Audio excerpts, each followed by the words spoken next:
The views expressed on the following broadcasts do not necessarily reflect those of KHLT, Take 12 Radio, or our affiliates. The opinions on this show should not be considered as medical, psychological, or professional advice and are those of the host, co-host, and guest. Take 12 Radio and KHLT Recovery Broadcasting are not affiliated with any particular 12-step fellowship. One day at a time with its failures and fears, with portion of pain and burden of care, we must meet.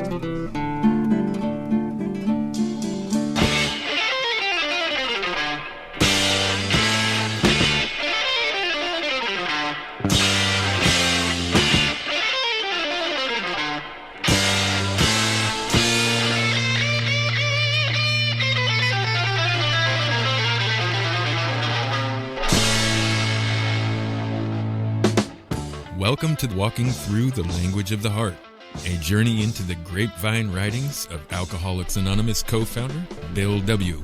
And now, here are your co-hosts, Chris S. and the Monty'man. And as we launch forth on yet another episode of this extremely informative and certainly fun broadcast, we welcome once again to the microphone Chris S.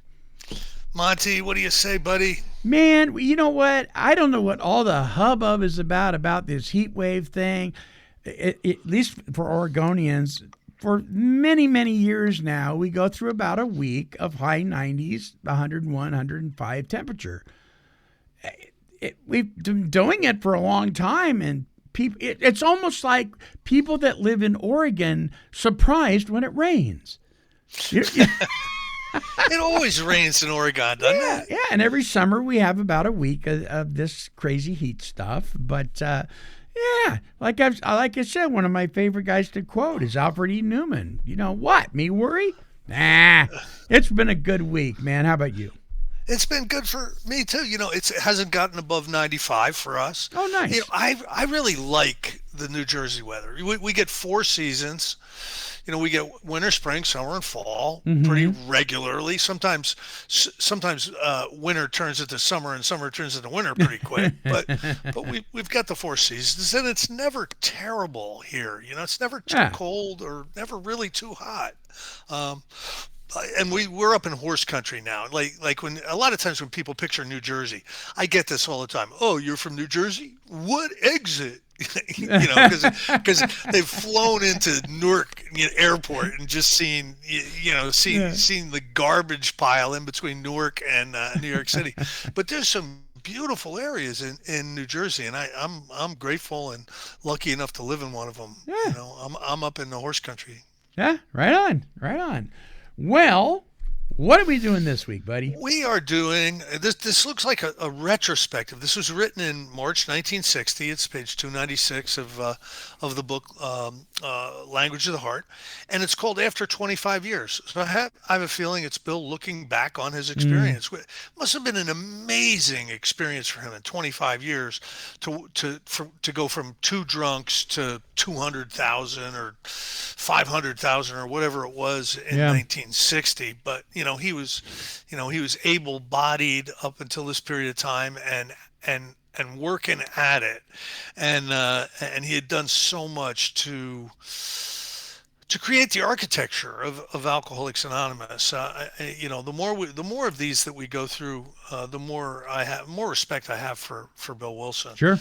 You know, it's certainly the recovery wisdom that he puts forth in his writings is invaluable for someone like me. Absolutely. So let's see, what does he have to say after 25 years?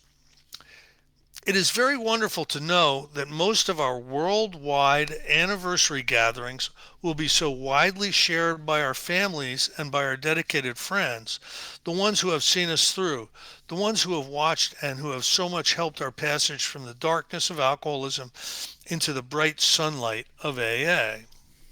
For Lois and me, and for AA people everywhere, this 25th anniversary time is one of warm and happy recollection, of gratitude for the sobriety and the new life that the last quarter century has brought to so many of us once hopeless people, of gratitude for the ever widening opportunity to serve man and God, which is today ours, an opportunity that will require of us an ever deepening dedication to our cherished AA principles of recovery, unity, and service. Those themes of our 25th anniversary now on every tongue. So this might have coincided with, World Conference, I'd imagine it would. 1960. I actually knew somebody that spoke at this 1960. Her name was Liz. She would get around speaking. She passed a couple of years back, but she actually spoke at the 1960 International, and she was up and at 'em until just a couple years ago, Wow. which is really amazing. For someone to have lived that long. We are thinking deeply too of all those sick ones still to come. Come to AA, thousands surely, and perhaps millions, as they try to make their return to faith and to life. We want them to find everything in AA that we have found, and yet more, if that is possible. On our part, therefore, no care, no vigilance, no effort to preserve AA's constant effectiveness and spiritual strength will ever be too great to hold us in full readiness for the day of their homecoming. When I think of our small and quiet, unnoticed beginnings of only 25 years ago, when I recollect the early struggles, uncertainties, and perils of our pioneering time, I now find it both incredible and infinitely moving to realize that all this will be climaxed July next, when Lois and I will be seeing so many thousands of you face to face at our international convention in Long Beach, California. From now until then, we shall surely be exclaiming to each other, "Indeed, what hath God wrought?" This meaningful exclamation will be our constant reminder that AA is truly God's creation. No single one of us, nor any single group of alcoholics, got together to invent Alcoholics Anonymous. Contemplating the totality of all that has happened in these 25 years, we see that He has worked through the willing hearts and minds and hands of thousands.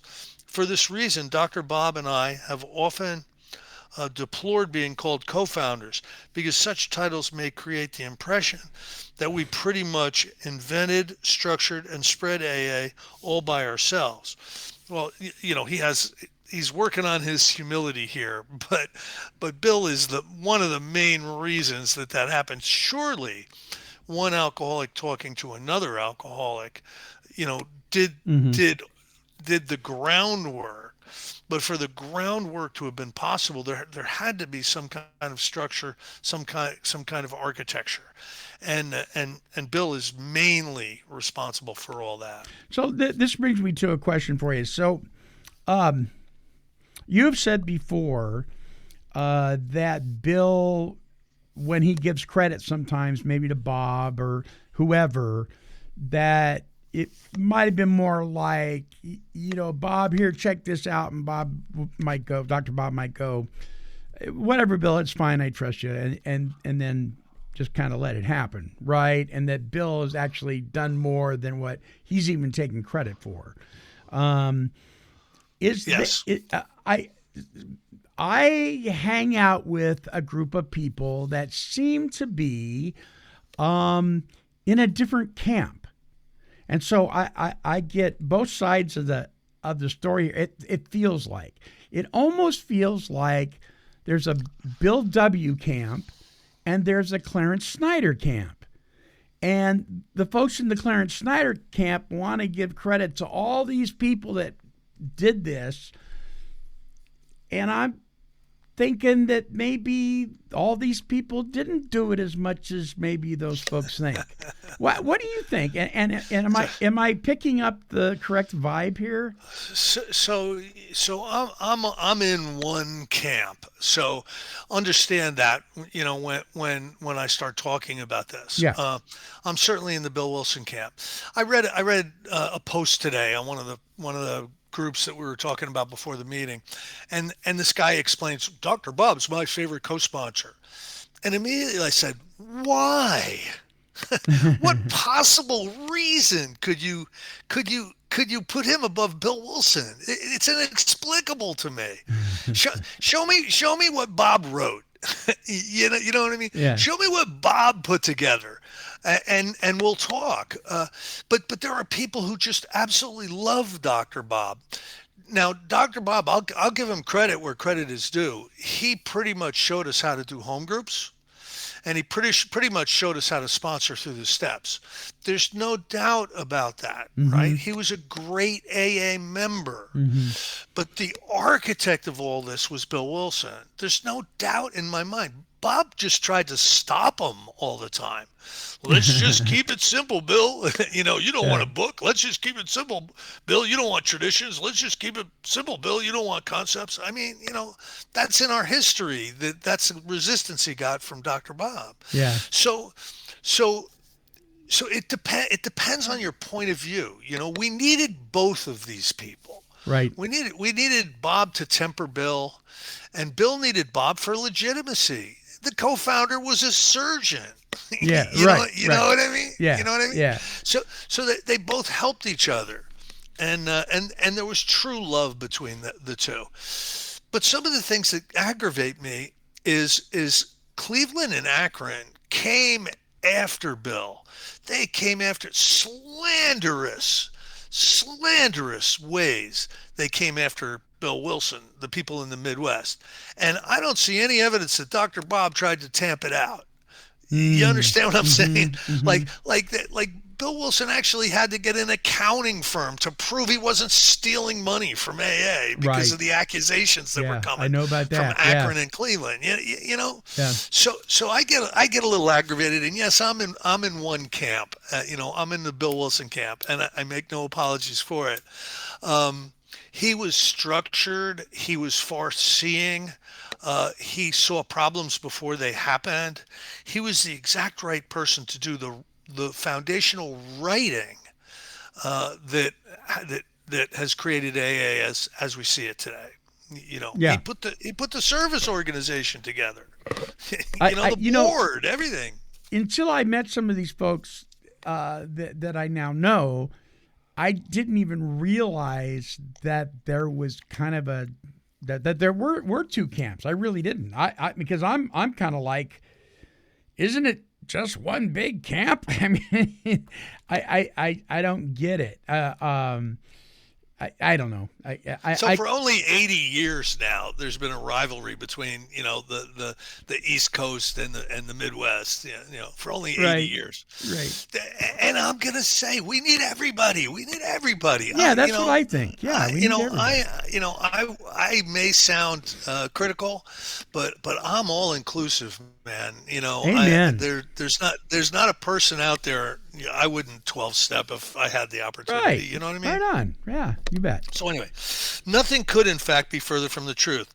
To illustrate, we might review for a moment the basic ideas on which our recovery program is founded, and then ask whence these ideas came to us and just who brought them. Our recovery step 1 reads thus: we admitted we were powerless over alcohol, that our lives had become unmanageable. This simply means that all of us have to hit bottom and hit it hard and lastingly. But we can seldom make the sweeping admission of personal hopelessness until we fully realize that alcoholism is a grievous and awful fatal malady of the mind and body, an obsession that condemns us to drink, joined to a physical allergy that condemns us to madness or death. So the first step, I'm a singleness of purpose guy. We've talked about this 100 times. Here's what an alcoholic is. An alcoholic is someone who can't stop drinking. They have a merciless obsession to put alcohol back in their body. And so if you're the type of person who, oh, I swore off, 10 years ago, I just kind of went to AA because I had nothing else to do. You're not what the book would describe as an alcoholic, Right. because you have personal power to be able to separate from alcohol. And Bill Wilson is saying we must hit bottom. We must hit bottom. We must experience this powerlessness to be able to summon up the wherewithal to actually take the actions that are going to lead to a recovery. It's not going to happen out of virtue. We're not just going to do it just to be good AAs or because we got nothing else to do or there's nothing on TV on Thursday night. We're only going to do this stuff if our lives depend on it, and we understand that our lives depend on it. So this is foundational in Alcoholics Anonymous. And again, there's millions of people that show up that are way far away from an admission like this, and they're welcomed into Alcoholics Anonymous, as they should be. But you have to understand the foundational principles. This is probably the 7th time he's explained step 1 in this one book. It's important to understand, because if you're not in real trouble with alcoholism, maybe you can get away with not doing your amends. Maybe you can get away with not sponsoring people through the steps. Maybe you can get away without prayer and meditation or even belief in God. You might be able to do that if you're a heavy drinker. Yeah. So when I hear, and it's funny because as of late, I have heard it several times, different people that I know say, I just determined, hey, I'm beating myself up way too much. I'm getting in too many accidents and DUIs, and I lost a little woman. I just, I said to myself, yeah, that's it. I just determined not to drink anymore. And one of the guys, I felt comfortable enough to say, well, you know what? That's really good news, because you're probably not an alcoholic. Thank God. The other two that I heard say that, it wouldn't have been real helpful for me to bring that out. But my ears do perk up when I hear that. And I think to myself, yeah, okay, well, I'm glad. I really am. You might not have to do a lot of the work that I had to do. And that's great. I mean, because it's not easy. No. But I think when it comes to the practical application of this step process, that there's freedom and victory in it. Much more than there is struggle. But there's definitely struggle, because until you concede that in your innermost self you can't stop, you're going to struggle. I had the benefit of a spiritual teacher who backed me into a corner, and he did it with considerations. And he, I'll just give you a for instance. Chris, you have 2 amends left. Is it possible that you could put alcohol back in your body if you don't make those 2 final amends? He would do it with considerations like that. Have you admitted that you're an alcoholic? Because if you've admitted you're alcoholic, it's going to roll right forward that you're going to need to do all your amends. If you don't believe that you need to do all your amends, there's a huge gap somewhere in the steps that you need to look at. And usually that goes all the way back to step 1. I don't really believe I'm powerless. Yeah. Else the first thing I do tomorrow morning when I woke up is finish that last amends. Yeah. you know what I mean? Yeah. But anyway, so then how did we first learn that alcoholism is such a fearful sickness as this? Who gave us this priceless piece of information on which the effectiveness of step 1 of our program so much depends? Well, it came from my own doctor. The little doctor who loved drunks, William Duncan Silkworth. More than 25 years ago at Towns Hospital in New York, he told Lois and me what the disease of alcoholism actually is. Of course, we have since found that these awful conditions of mind and body invariably bring on the 3rd phase of our malady. This is the sickness of the spirit, a sickness for which there must necessarily be a spiritual remedy. We AAs recognize this in the first 5 words of step 12 in our recovery program. Those words are, having had a spiritual awakening. Here we name the remedy for our threefold sickness of body, mind, and soul. Here we declare the necessity for that all-important spiritual awakening. So the body is sickened with alcohol. The mind is sickened with alcohol. The spirit is sickened with alcohol. It's not the body and not the mind that we treat. We treat the spirit. And when we treat the spirit, the body and the mind fall into place. We're released from alcohol and we start to think sanely and normally as we move through this recovery process. And having done so, our spirit awakens. And that, that's a great way to describe the experience that we have. Sometimes it's really difficult to put an experience into words. Certainly. Monty, explain in one sentence your experience down in San Diego. It's hard to do. Very difficult to do. You can do a really good job of it, and the person's still going to look at you sideways until they've experienced it. Yeah. So I've said this before, but the treatment for alcoholism is applied. It's applied experiential spirituality. That's what it is, and it brings you into contact with the divine, and that's what this whole thing is. If you want to say it's something else, that's fine. But what Alcoholics Anonymous is it's a pathway to God. And if you have not found God, you haven't followed the pathway. You can be in AA and not follow the pathway. We don't. We're not gonna kick you out. Just understand that you've missed something pretty significant. You know what I mean? Yeah. Oh my God! And I've been reading so many posts by just proud atheist Alcoholics Anonymous members, and that's like being a Democratic Republican or something. It doesn't make any sense to me. Those pieces of the puzzle do not fit, and then they wonder why they don't. Well, I'd go down the road with that one. I won't. Yeah, we're not gonna. I'm in a weird mood tonight. You're gonna have to. No, that's okay. You're gonna have to muzzle me. Anyway, who then first told us about the utter necessity for such an awakening, for an experience that not only expels the alcohol obsession, but which also makes effective and truly real the practice of spiritual principles in all our affairs? Well, this life-giving idea came to us of AA through William James, the father of modern psychology. It came through his famous book, Varieties of Religious Experience. When my friend Ebby handed me that volume at Towns Hospital, immediately following my own remarkable spiritual experience of December 1934, William James also heavily emphasized the need for hitting bottom. Thus did he reinforce AA's Step 1, and so did he supply us with the spiritual essence of today's Step 12. So it's a tough read. I've read the book twice. I read it about a year ago again, The Varieties of Religious Experience. And it's a lecture. So It's almost like they put a lecture into print. And it's not written the way you would normally read a psychology book or something, right? But he's right. William James went around and found people who were awake. These people had horrific experiences, and they had found a deep and abiding faith and peace.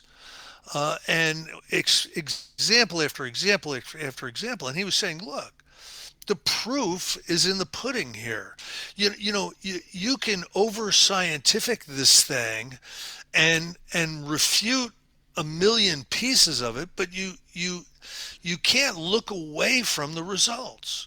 The results are these awakened, changed at depth people who experience similar things. They experience horrific things, and they're now on the other side of that with a deep and abiding faith. And it was a remarkable series of lectures. And these are people from all walks of life who don't even know each other.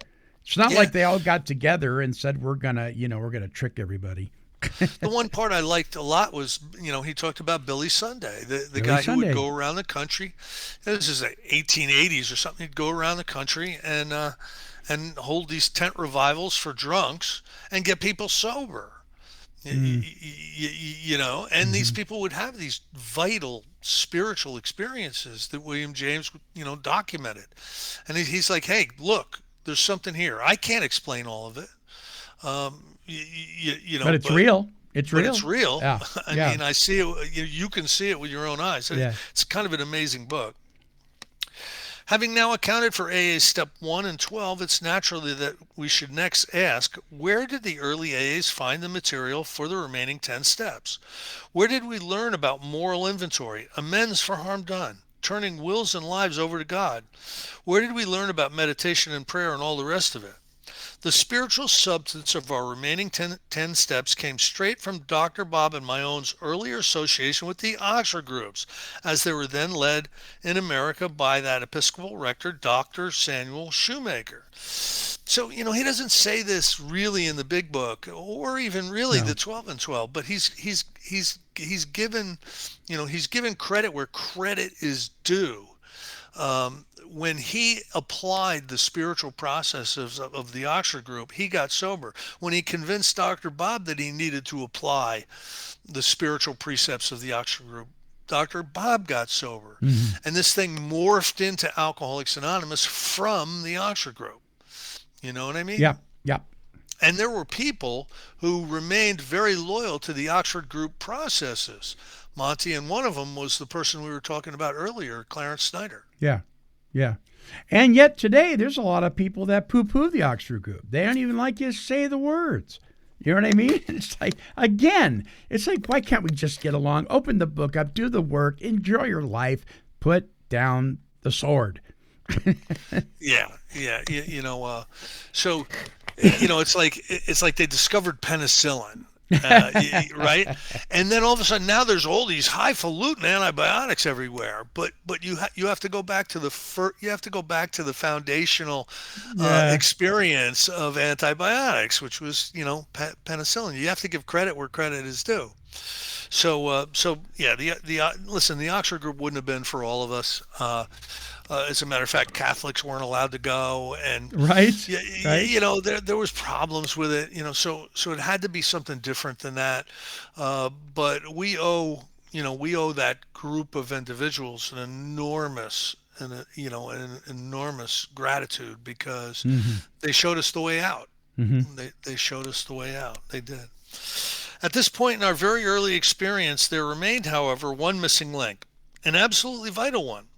We still lacked a full comprehension of the terrific impact at great depth which one alcoholic talking to another could make. I had partially realized this when my alcoholic friend and sponsor Ebby told me about his own drinking, his release from it, and of the Oxford Group principles which had made this possible. Still more realization came during my own spiritual experience, which had included the vision of a chain reaction among alcoholics, one alcoholic talking to the next. But it was not until I met Dr. Bob that I knew I needed him as much as he could ever need me. This was perfect mutuality. This was full brotherhood. This was the crucial and final answer. The missing link was then fully forged, and somehow we knew this at once. Bill came to the conclusion on his detox bed, while he was probably still hallucinating, that this solution was going to work for him. It was going to work for him. And it probably would work for any alcoholic. So he made a decision right then and there to really try to carry that message, the message of his awakened spirit, to other alcoholics, and he stuck with it the rest of his life. And we can be grateful for that. Amen. To those wonderful friends who thus brought Dr. Bob and me within reach of recovery, our debt is quite beyond calculation or repayment. But even these great gifts could not have amounted to anything had they not been passed from hand to hand in these last 25 years. You, the members of AA, have continued to forge countless fresh links in the chain of recovery that now encircles the world. It is your example, your influence, and under God, your work, which has already brought hope and health and happiness to millions, alcoholics and non-alcoholics alike. A great many of you can well recall the perils of AA's time of frantic mushroom growth. You remember how we feared that an all too human scramble for money, fame, and power might ruin us. You remember how we feared any public exploitation of the AA name, whether by our own members or by others. Then there were the bogeys of political and religious strife, bogeys that might break loose and smash us.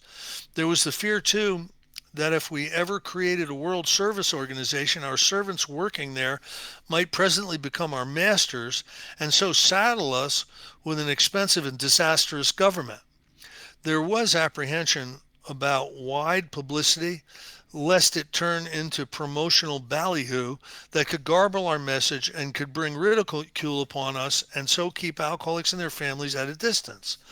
We also feared that we might be tempted to take great gifts of money, thus making us dependent upon the charity of others and tempting us to foolishly scatter our energies into outside projects that could be better handled by others. You can remember our fierce hostility toward any and all AA members who had the temerity to enter these other ventures in the field of alcoholism. You can recall how we lambasted any AA who, for any purpose, received a cent of our money. How we so feared professionalism that we scarcely dared hire any full-time AAs to answer the phones in our local offices. Above all, you remember how we shuddered at that first rash of public anonymity breaks by both well-meaning and self-seeking members. Such were our fears, some of them ridiculous and some of them absolutely justified. What then could we do? So Bill is saying we all had these fears. Let me be very clear. Bill had these fears. Okay. Bill was the one that was really paying attention. I'm not saying other AA members didn't agree with him, that these were threats, these were these were landmines that had to be avoided. But really, it was Bill's vision that came before a lot of these problems, and he cemented in the structures of the traditions so that we would avoid them. For a long and anxious time, we simply did not know whether we could live and work with each other or with the world about us. Could we hold in unity at all levels? Could we effectively function to carry AA's message? We simply did not know. Then, little by little, we moved away from the fear of our growing pains. We began to learn from these experiences. Genuine prudence displaced destructive fear. And out of our collective experience in working and living together, there finally emerged the 12 traditions of Alcoholics Anonymous, the present-day basis for the truly splendid unity that is nearly everywhere ours. The basis for an excellent service structure, now so highly effective that not many more years can pass before alcoholics everywhere will have had the marvelous opportunity for sanity and for sobriety that we who are gathered here know so well. Certainly it is not only to the few that we owe these remarkable developments in our unity and in our ability to carry AA's message everywhere. It is to the many. Indeed, it is to labors of all of us that we owe these prime blessings. Now, this is AA in 1960. That was a long time ago, Monty. Sure. It was a different animal. It has morphed into something that's in the $20 million a year budget range in New York. I mean, it is not what he was talking about back then. No. Now, is some of the foundational principles and some of the philosophy still being held, within the structure? I believe so. I believe, it's filled with very, very well-meaning people. But some of the things he was really worried about, I see happening. Regardless of the traditions being put in place. They happen anyway.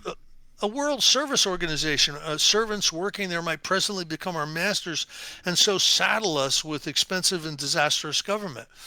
I've seen some of that, I mean, I wouldn't call it disastrous government, but I've seen really, really big mistakes being made that's caused, a lack of, we've lost a lot of our sense of comfort around this. That the structure is really working, like a Swiss watch. There's been a number of things that have caused ripples in the unity of Alcoholics Anonymous. We were talking about one a little bit before the show, where I would say a majority of Alcoholics Anonymous has lost faith in how things are done and how decisions are made with Alcoholics Anonymous, and I don't say that lightly. Yeah, You know, yeah. uh, I have a very good friend that I think a lot of and respect a great deal, but he and I disagree on the importance of the traditions. I am somebody who believes that it was the right call. One of the reasons is because I learned how to apply the traditions in my personal and family life. I had a show years ago called with Carol Ann Preston on applying the 12 traditions in your personal and family life. I remember. Yeah. And it really benefited me, particularly financially. And today we live financially free. And I really give credit to the whole self-supporting thing, But his statement to me, my friend's statement to me is, well, they didn't have the traditions back in the beginning. Why do they need them now? And I'm thinking, that's kind of an obvious question. There wasn't the number of people when you go from the first 100 or even the first 20, or you know what I mean. Mm-hmm. When you have, if you're a visionary and you see the amount of people, and Bill certainly didn't see it to the degree it is now, but he definitely was a visionary, and you see what's coming down the road. Business sense just demands that you come up with something to keep you from derailing. Wouldn't you agree? A safe architecture so the thing doesn't collapse in on itself. And listen, there's some traditions I think could have been written a little bit better, maybe, right? Yeah. Because of the time and things have changed a little, right? But I'm really, really grateful that we have all 12 traditions. And I think anybody that dislikes them because they'd like to be able to break them. and the traditions really are best practices. Yeah. Like if you really dig into the traditions, you'll see that, you have a right to break the traditions. Right. This is America. We're not going to come and arrest you for doing so. Alcohol will take care of it. Right. Alcohol is the great persuader. And so if you're a power driver, or you want to make money off of AA, or you want to charge money to be a sponsor, or you want to do any of the crazy things that people try to do, alcohol will convince you otherwise, because the solution to alcoholism is applied experiential spirituality. And if you can do that, you're gonna be okay. If you choose to allow your ego to run amok, you are quite sure to drink if you are an alcoholic. Yeah. And it's been proven many times. Absolutely. This is the brand of dedication and unity that little by little has enabled us to cross nearly every barrier of race and creed, of nationality and of language. In fact, we've been gradually learning to deal with all conditions and with all obstacles. With joy, we have watched the good news catch up with the young and not too badly damaged alcoholics, as we have learned to raise the bottom and hit them with it, so saving them years of misery. With equal satisfaction, we have witnessed the salvage of the very rich and the very poor. Today, we see them learning what true wealth of spirit can be. We note with high interest how so many of us are trying to practice AA's principles in all our affairs, how the quest for emotional and spiritual growth is quickening and is being reflected at home, at work, and at the world at large. Our families, too, have adopted AA's 12 steps as their own. Their Al-Anon groups, now numbering more than 1,000, are growing prodigiously. Again, this reflects the progress of the many of all of us. Such is a mere glimpse of the vast panorama of AA today, and it surely must be a good token of still finer things to come. Of course, this recital of past accomplishments and the vision we have of our hope for future cannot possibly create any mood of complacency or self-congratulations.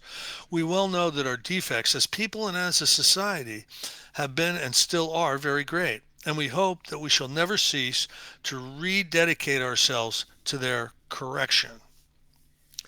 May we so continue to deepen our humility and our devotion to man and to God that we may meet and transcend all future problems and perils. Let us pray that both we of today and the new generations of our tomorrow will become increasingly worthy of the happy and useful destiny that our Creator is most surely holding in store for us all. Wow, that's some great writing. That's some great spiritual writing. What do you think, Mike? I was going to ask earlier when he said that we must hit bottom, does that mean he believed that we can't raise the bottoms? Well, he answered that, didn't he? Yeah, we can. We can help to raise people's bottoms. The right person could have explained alcoholism to me in 1982. but no one did. Right. Or I wasn't listening to it. That would have shown me my bottom. I can't stop drinking. I can't control it when I drink it.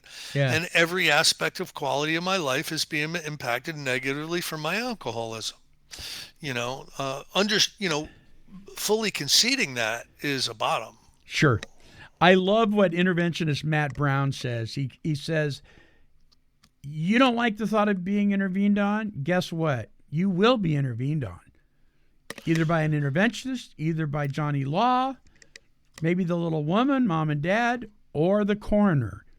But or the 12 steps in recovery. What do you want? But you're going to be intervened on. It's coming. It's coming, man. It's coming. Yeah, the right on. day is going to come. Yeah. Excellent article. I want to give a plug for next week. So we're going to break away from the language of the heart next week and bring you a special broadcast. We're going to continue to stir the pot a little bit and bring you part 2 of the rewriting of the Big Book. And we're going to have a past delegate on who is very educated in this stuff. Another guest who requested that we do a part 2 on rewriting of the Big Book. And, of course, Chris S. will be with us as well. It's going to be interesting, huh, Chris? I'm going to try to stay out of trouble. Yeah. I'm going to try, Monty. Okay.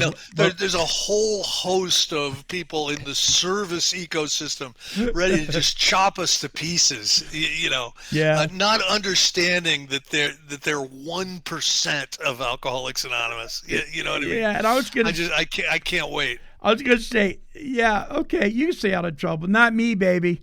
I'm jumping right. Oh, boy. That's why I'm referred to as the overly opinionated 12-stepologist. Good thing there's a block function on social media. All right. Good deal. Until our next broadcast, this is the Monty'man along with Chris S. And we are wishing God's perfect serenity for you. Bye-bye now.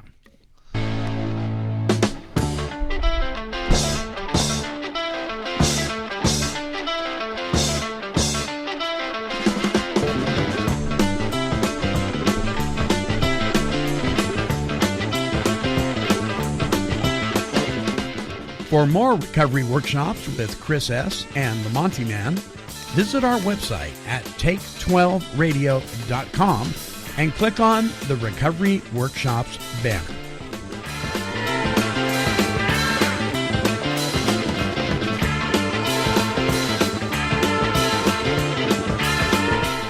This has been a broadcast of Take 12 Recovery Radio and KHLT Recovery Broadcasting.